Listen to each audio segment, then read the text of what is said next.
네, 두 번째 동영상 시작하겠습니다. 박용규 교수님의 이 세계 부흥운동사 서론 부분만 오늘 보면 될 것 같습니다.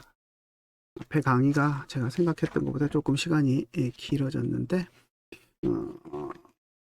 서론 부분만 보겠습니다. 한번 책 여러분들 펴시고요. 15페이지. 15페이지 보면 제일 인상적인 것이 제일 마지막 밑에 보면 윌리엄 부츠라는 사람, 구세군의 창시자로 알려져 있는 사람인데요. 윌리엄 부츠가 했던 말을 써놓은 것이 있습니다. 그 중에 이제 뭐 여러 가지 말을 했는데 제가 4가지만 가져와 봤습니다.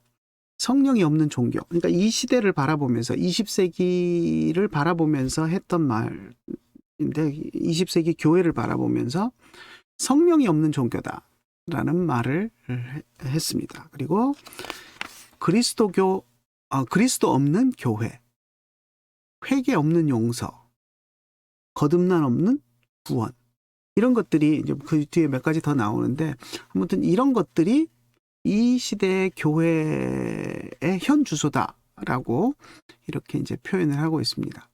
사실 안고 없는 찐빵과 같은 말인 거죠. 성령 없는 종교. 종교라는 것은 이제 기독교를 이야기하는 겁니다. 여기서 종교를 뭐 여러 불교나 이슬람교나 이런 그런 종교로 이해하면 안 됩니다. 성령 없는 종교. 종교는 우리 여러분들이 대표적으로 아는 기독교 강요 같은 것들도 우리는 기독교 강요라고 이야기하지만 그 제목을 보면 Institute of Christian Religion이잖아요. 그 크리스찬 릴리전, 뭐 릴리전이란 종교라는 말을 쓰고 있는데 물론 기독교 강요는 크리스찬 릴리전에서 이제 기독교라는 것을 강조를 하고 있지만 릴리전이라고 이야기하는 것은 그냥 교회, 기독교, 종교라고 표현하고 있지만 기독교를 이야기하는 겁니다. 성령 없는 기독교. 우리의 종교가 성령이 없으면 되겠습니까? 안 된다는 거예요. 성령이 없는 종교는 실체가 빠진 것이다. 그러니까 성령의 뜨거움이 없이 신앙생활하는 사람들, 그 앞에 우리 종교개혁과 연관해서 본다면 종교개혁 이후에 교리가 완성되었고 교리의 수긍과 교리를 받아들이는 그것은 있지만 성령의 뜨거움이 없이 그냥 교리만 수긍하고 그 교리에 대한 인정만 가지고 살아가는 사람들은 성령 없는 종교라는 거죠. 내 안에 역사하는 성령이 없는 그런 지식적으로만 기독교의 교리에 동의하는 성령이 없는 종교라는 그런 표현으로 이렇게 썼고요. 그리스도 없는 교회. 교회는 그리스도의 교회인데 그리스도가 머리가 되시는 것이 교회인데 교회 안에 그리스도가 없다. 상상할 수 없는 일인데 상상할 수 없는 일이 벌어진다는 겁니다. 우리가 앞에서 중세 시대에 복음을 잃어버린 것을 이야기했는데 사실 교회가 복음을 잃어버린다. 이것도 상상할 수 없는 일이잖아요.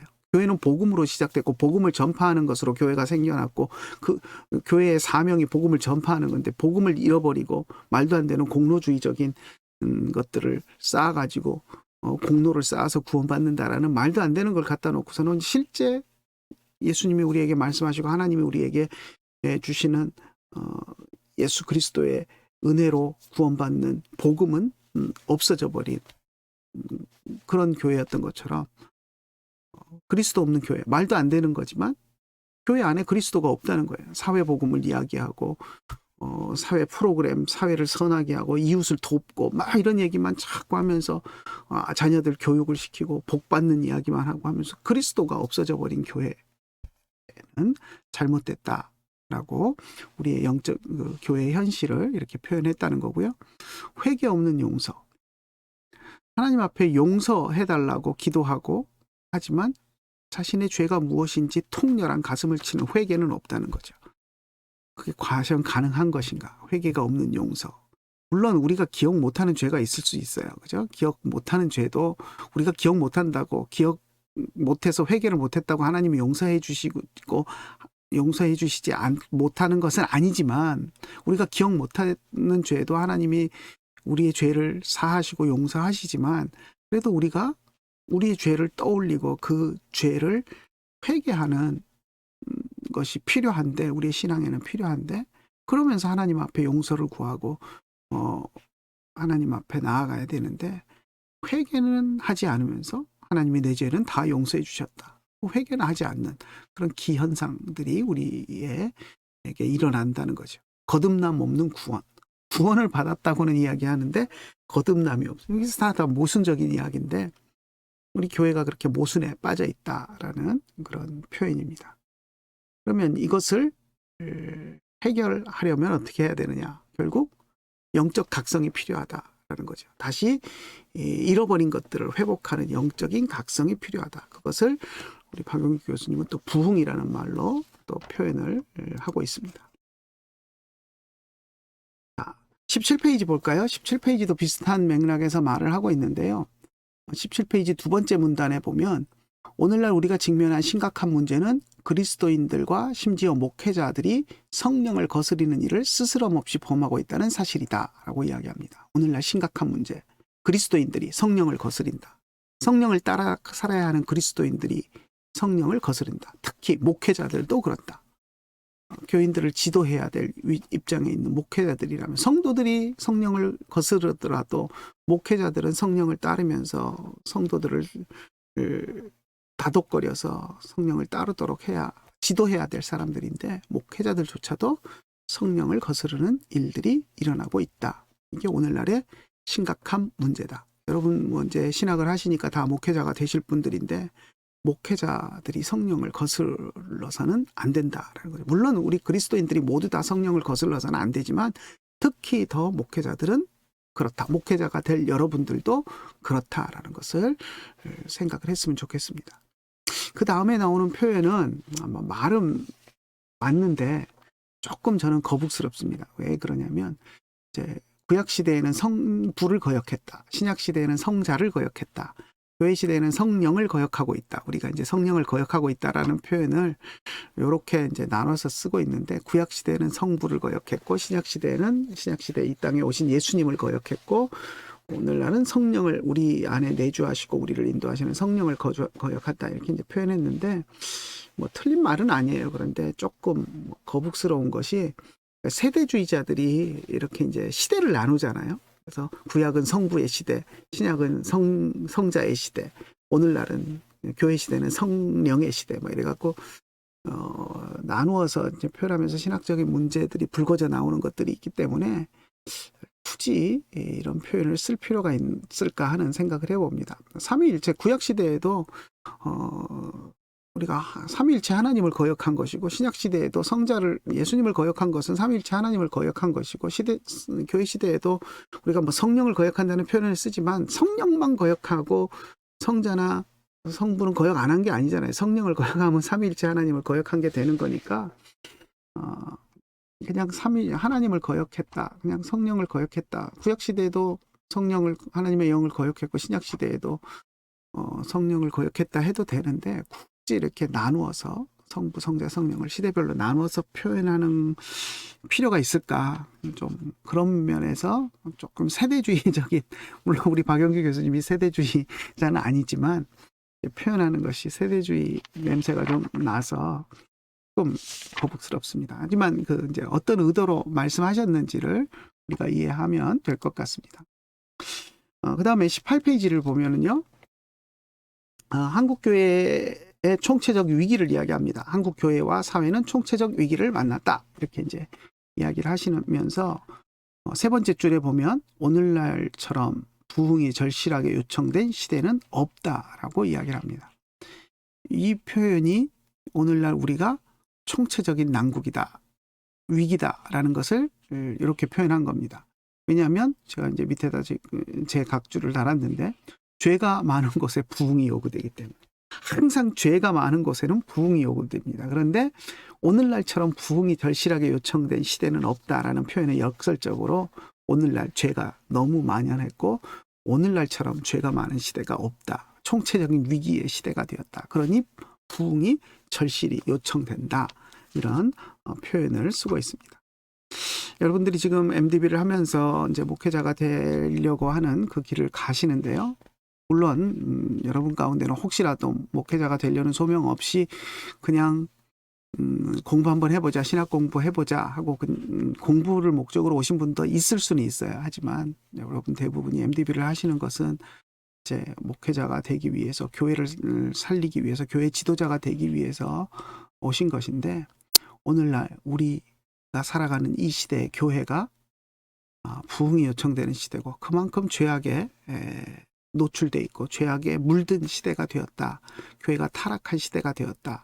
중세 종교개혁이 요청되었던 것처럼 오늘날도 각성과 그런 부흥이, 신앙 각성과 부흥이 요청되는 시대다라는 그런 자각을 좀 하면서 살아갔으면 좋겠습니다. 아무튼 박용규 교수님이 오늘날처럼 부흥이 절실하게 요청된 시대는 없다라고 하면서 한국 교회의 위기를 우리에게 이야기합니다.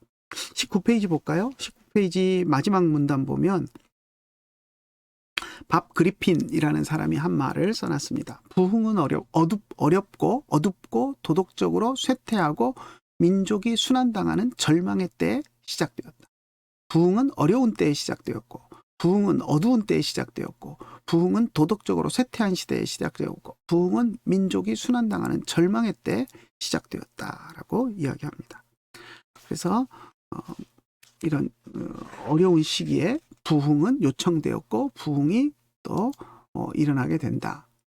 부흥을 요청하는 시대에 살고 있다는 거죠. 자, 21페이지 봅시다. 21페이지도 보면 이제 조나단 에드워드의 말을 인용을 하는데요. 부흥은 하나님의 주권적인 선물이다. 하지만 간절히 사모하는 곳에 임한다. 부흥이 하나님의 주권적인 선물인 것은 맞습니다. 우리가 부흥을 원한다고 일어나는 것도 아니고, 우리가 간절히 부흥 운동을 일으키기 위해서 뭔가를 하면 당연히 부흥이 따라오거나 어떤 우리의 액션으로 부흥이 일어날 수는 없습니다. 분명히 하나님이 주시는 주권적인 선물입니다. 부흥은 하나님이 일으키셔야 부흥이 일어나는 건데, 영적 각성도 마찬가지고요. 같은 말입니다. 영적 각성, 부흥, 하나님의 주권적인 선물입니다.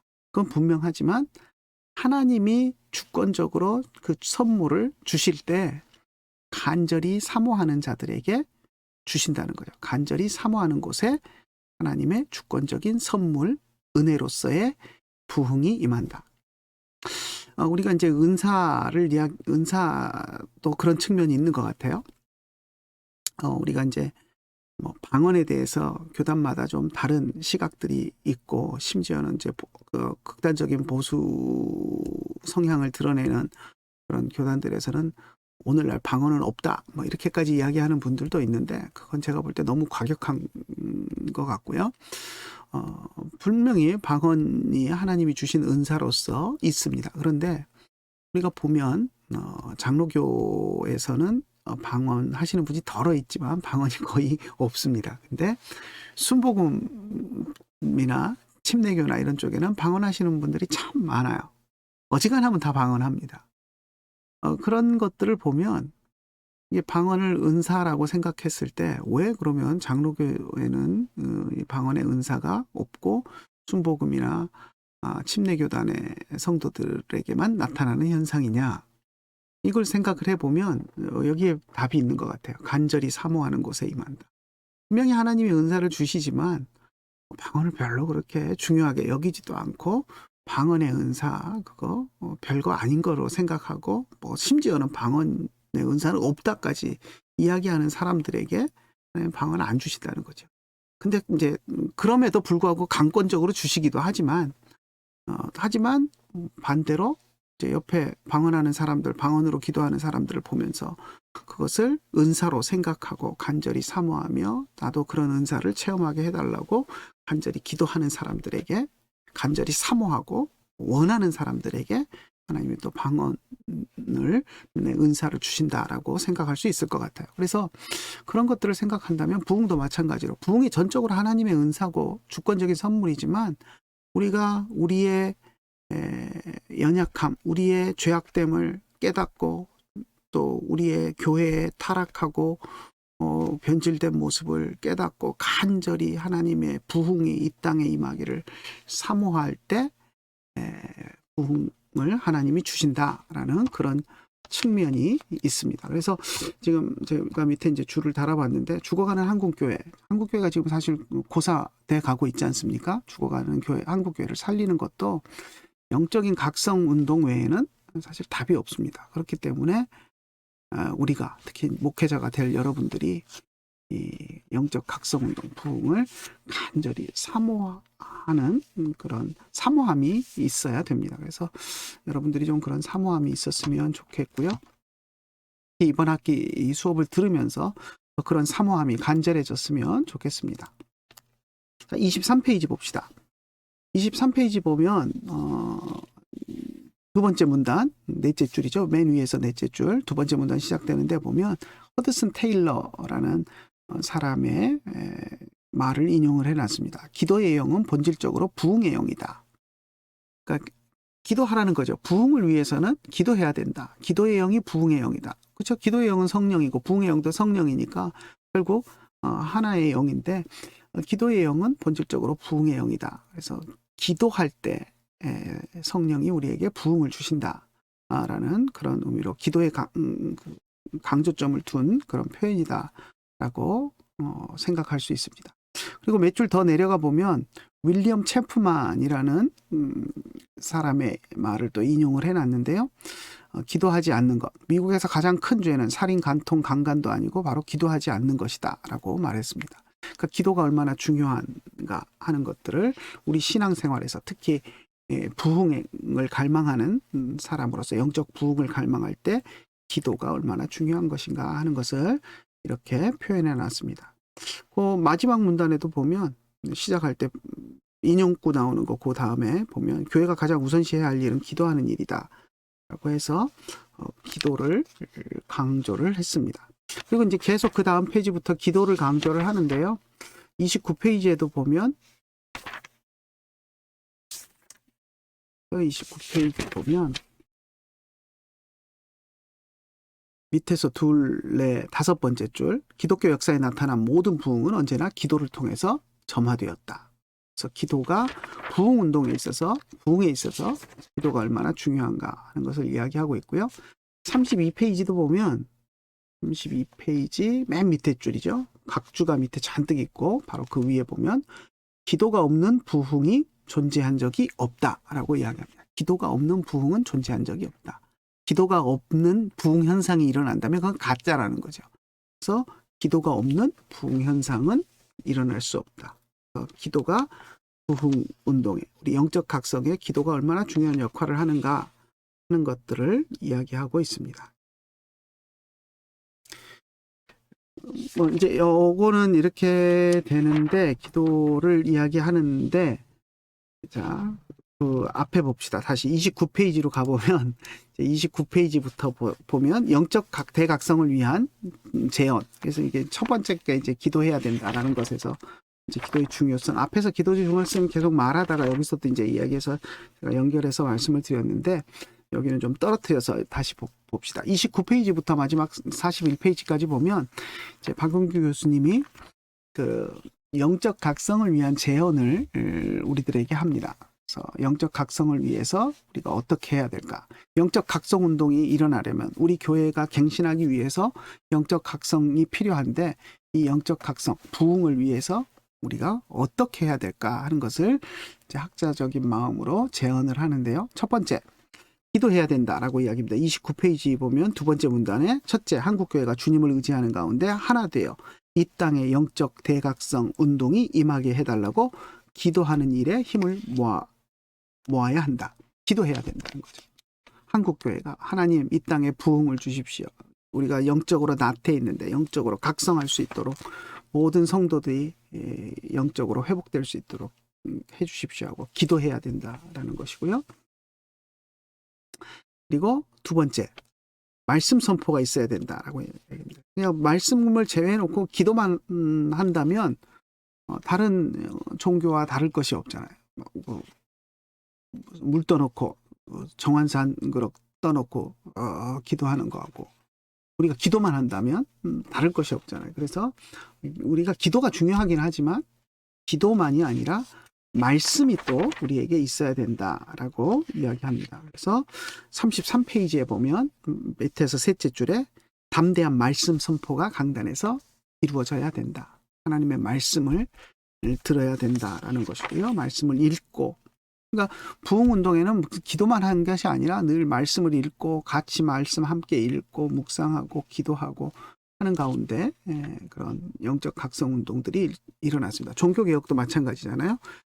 종교개혁이 일어나게 된 것은 루터가 성경을 읽으면서 자기의 마음속에 있던 의문들을 성경을 통해서 해소하고 말씀을 깨달으면서 오는 그 기쁨을 통해서 종교개혁을 이루어냈던 것이니까 말씀에 대한 담대한 선포가 있어야 된다. 그리고 35페이지 보면 35페이지에 34페이지 끝에부터 마지막 줄부터 해서 연결돼서 나오죠. 목회자나 평신도 모두 하나님께 자신과 사회와 민족의 죄악을 놓고 가슴을 찢으며 깊이 회개해야 된다. 가슴을 찢으며 회개하는 것이 영적 각성을 위해서 필요하다. 특히 목회자들에게 더 필요하다라는 거고요. 37페이지 보면 이제 네 번째 이야기합니다. 37페이지 두 번째 문단 보면 넷째 가지고 우리 모두 성령 충만을 받아야 한다. 성령이 하시는 일이니까 성령 충만이 없이는 영적 각성이 일어날 수가 없죠. 그러니까 성령 충만을 받아야 된다라는 이야기고요.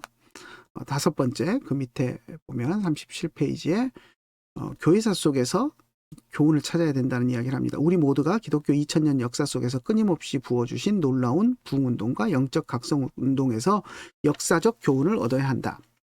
그걸 하기 위해서 지금 우리가 이 과목을 배우는 거잖아요.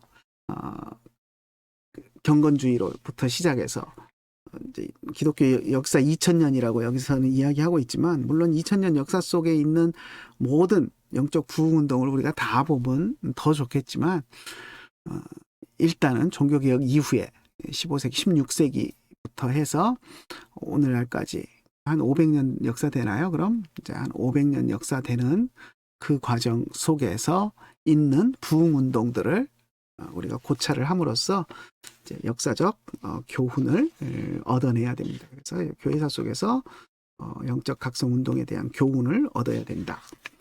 6번 보면 이제 여섯 번째 38페이지 보면 마지막 문단에 보면 여섯째가 나오는데요. 성령의 강력한 역사는 교회가 하나 되어 간절히 부흥을 사모할 때 임했다. 그러니까 부흥을 사모해야 된다는 거죠. 그러니까 부흥을 사모하지 않으면 하나님이 부흥을 주시지 않는다.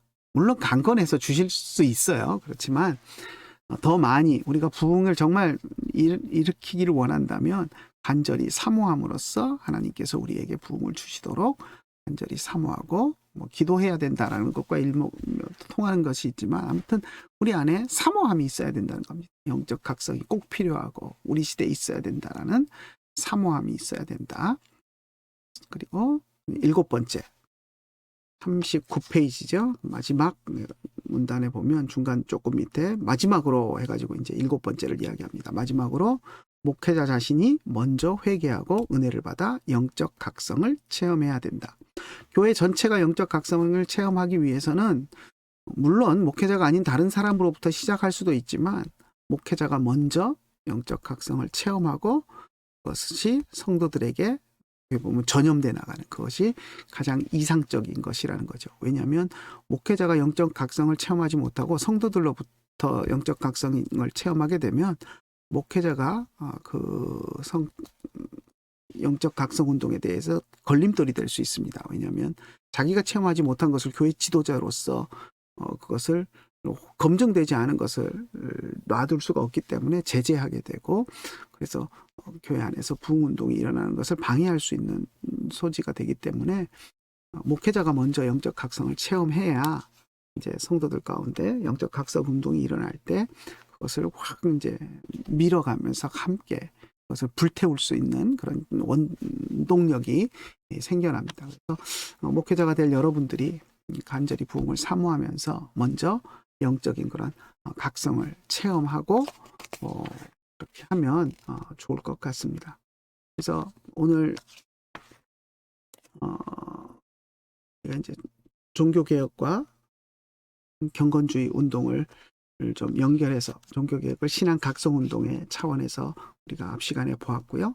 그리고 이제 두 번째로 박용규 교수님이 세계 부흥운동사에서 서론에서 과연 부흥운동이 무엇이고 영적 각성이 무엇인가, 오늘날 우리 교회가 영적 각성이 필요한가 하는 그런 문제들을 서론에서 다뤄놓은 것들을 조금 살펴보았습니다. 여기서 이제 부흥의 신학적 어원 해갖고 이제 1장에 나오는 것이 있는데, 이 부분도 좀 같이 살펴봤으면 좋겠는데, 오늘은 여기까지 하고 이 부분은 조금 제가 정리해서 다음 시간에 하도록 하겠습니다. 그래서 오늘 앞 강의는 상당히 너무 이제 중간에 끊기가 뭐해서 아주 길게 했는데 1시간 한 20분 한 것 같아요. 그리고 지금 여러분에게 이제 박용규 교수님의 세계 부흥운동사 책에 대해서 간단하게 서론 부분을 살펴보았는데 참 귀한 책입니다. 기독교 역사 속에서 모든 부흥운동을 다 정리를 해 놓았기 때문에 우리는 이제 중간에 그 경건주의 운동부터 보겠지만, 중간이 아니죠. 앞부분은 좀 건너뛰고 이제 우리가 보는 것은 사실 5챕터부터 종교개혁과 영적 각성 운동. 이거는 우리가 지금 종교개혁을 제가 이제 강의한 것으로, 오늘 한 것으로 보시면 될 것 같고요.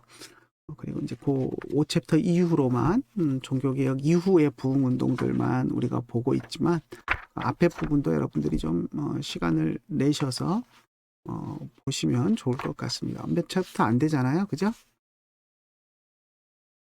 세례요. 앞에는 이제 서론이고 2장부터니까 74페이지부터 166페이지까지니까 한 100페이지 정도, 페이지가 채 안 되는 분량인데, 신약시대 오순절 부흥운동부터 해서 이 부분도 여러분들이 한번 보시면 좋겠습니다. 그리고 다음 주에 우리가 같이 해야 될 것이, 다음 주에는 이제 정말 경건주의 운동을 일으켰던 필립 야고 슈페너와 이제 초기 경건주의에 대해서 볼 텐데, 필립 야곱 슈페너를 보기 전에 종교개혁 이후에 부흥운동이 일어나게 되는 그 과정을 좀 짧게 이야기하고, 그리고 필립 야곱 슈페너와 초기 경건주의에 대한 이야기를 조금 하도록 하겠습니다. 네, 오늘 수고하셨고요. 다음 주에 또 뵙도록 하겠습니다. 아까 첫 시간에 이야기한 것처럼 여러분 소개 간단하게 영상으로 찍든가, 아니면 영상 영 쑥스러우시면 카톡 문자로라도 저에게 보내주시면 제가 보고 또 기억하고, 제가 다 머리가 나빠서 다 기억하지는 못합니다. 그렇지만 기억하려고 노력하고, 또 생각날 때 여러분들을 위해서 출석부 보면서 기도할 때 어떤 분이 어떤 분이구나 하는 것을 좀 생각하면서 기도할 수 있도록 여러분들이 보내주시면 감사하겠습니다. 네, 우리 기도하고 마치도록 하겠습니다. 기도하겠습니다. 하나님 감사합니다. 저희들 오늘 두 번째 시간 영적 각성 운동을 배우는 시간으로 우리가 함께 했습니다. 우리가 마주 대하고 또 교제하지 못함으로써 아쉬운 점도 있지만, 이렇게 동영상으로 나마 함께 마음을 나누고 또 지식을 나누고, 또 이 시대, 우리 한국교회의 시대 상황을 함께 걱정하며 기도하는 그런 동역자들이 될 수 있도록 인도하여 주심을 감사합니다. 앞으로 한 학기 동안 공부할 때 함께 우리가 정말 부흥을 갈망하는 마음으로 이 시대를 영적 각성의 길로 또 인도하는 그런 역할들을 우리가 해나갈 수 있는 또 준비를 해나갈 수 있도록 주님 함께하여 주시고, 그래서 우리가 작은 힘이나마 이 땅 위에서 하나님 나라를 또 확장시키고 일구어 나가는데 또 일조하는 그런 역할을 하는 우리들이 될 수 있도록 주님 함께하여 주시옵소서. 하나님께서 함께하여 주시고 또 한 학기 동안 동행하여 주실 줄 믿사옵고 우리 주 예수님의 이름으로 기도드리옵나이다. 아멘.